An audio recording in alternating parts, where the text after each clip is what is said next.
Pertempuran sengit kembali terjadi di garis depan.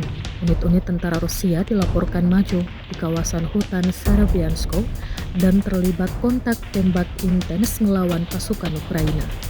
Rekaman pertempuran tersebut beredar di kanal Telegram Rabu 3 September 2025.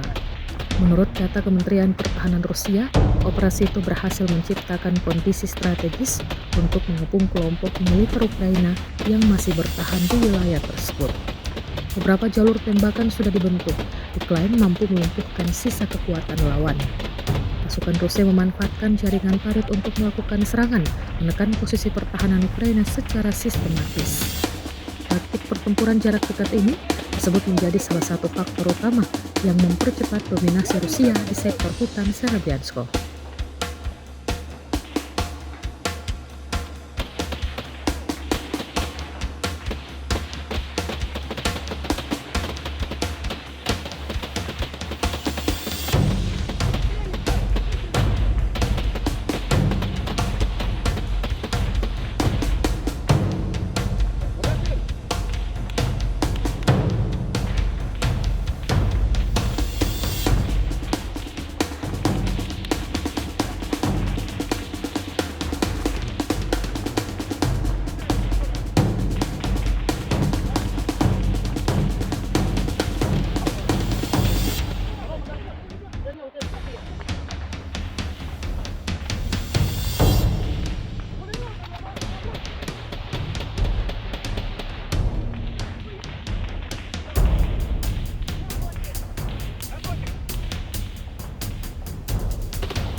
Download Tribun X sekarang, menghadirkan lokal menjadi Indonesia.